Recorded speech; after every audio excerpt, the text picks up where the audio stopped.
Welcome students. क्या आपको पता है कि हमारा देश दो नामों से विश्व में जाना जाता है।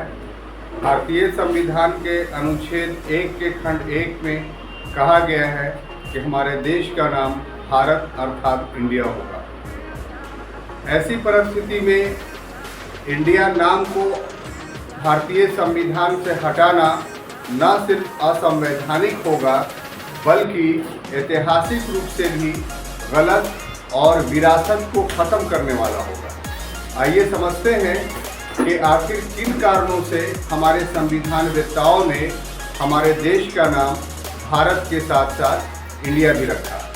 जो लोग यह समझते हैं या कहते हैं कि इंडिया अंग्रेजों के द्वारा दिया गया नाम है, ऐतिहासिक रूप से उनकी समझ गलत है और वो गलत कहते हैं। वास्तव में जब भारत में प्राचीन काल में यूनानियों का आगमन हुआ तो यूनानियों के आक्रमण के कुछ सकारात्मक परिणाम भी निकले थे और वो सकारात्मक परिणाम यह था कि भारत का वैश्विक व्यापार से संबंध स्थापित हुआ था और ये व्यापार इतना समुन्नत हो चुका था कि भारत सोने के उत्पादन में नगण्य होते हुए भी विश्व में सोने की चिड़िया के नाम से जानी जाती थी।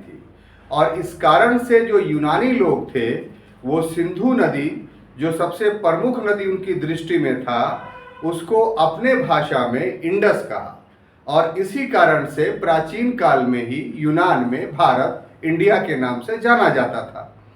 ऐसी परिस्थिति में बाद के कालों में जो भी वैदेशिक संबंध स्थापित होते रहे उसमें भारत इंडिया के नाम से जाना गया और ब्रिटिश शासन में भी ये नाम अपवाद नहीं रहा, बल्कि ब्रिटेन ने भारत पर जो शासन किया, जितने भी अभिलेख लिखे गए या जितने भी सरकारी आदेश प्रसारित किए गए वो सब इंडिया के नाम से प्रसारित किए गए और ब्रिटिशों के द्वारा जो भी भारत के परिवेश में अंतर्राष्ट्रीय समझौते हुए वो इंडिया के नाम से हुए।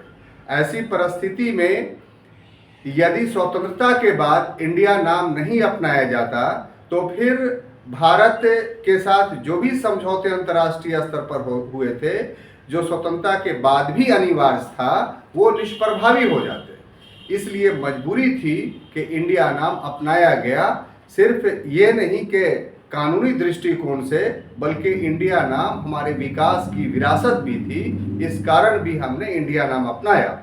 अब रही बात भारत, तो भारत हमारे देश के संस्कृति से निकला हुआ शब्द था। आपको पता होना चाहिए कि देश में जो राजनीतिक एकीकरण की शुरुआत हुई वो सबसे पहले रावी यानी उस समय पुरुषनी कहा जाता था, वो उसके तट पर दशराग युद्ध हुआ। इस दशराग युद्ध में पुरु, यदु, अनु, तुर्वश, द्रुह, अकिन, पक्त, भलानस और शिव ये 10 कबीले एक तरफ थे और भरत कबीला जिसका शासक सुदास था वो एक तरफ था और भरत कबीले ने 10 कबीलों को पराजित किया। इस प्रकार भरत कबीले के नाम पर इस देश का या जो जीते गए क्षेत्र था उसका नाम भारतवर्ष पड़ा और ये हमारी ऐतिहासिक विरासत है। यही कारण है मित्रों कि हमने भारत अर्थात इंडिया शब्दावली का अपने देश के नामकरण में प्रयोग किया है। यदि कोई व्यक्ति इनमें से किसी भी नाम को हटाने का मांग करता है तो इसका अर्थ ये होगा कि ये मांग असंवैधानिक है, गैर पारंपरिक है और विरासत को झकझोरने वाली या विरासत को समाप्त करने वाली मांग है। थैंक यू, धन्यवाद।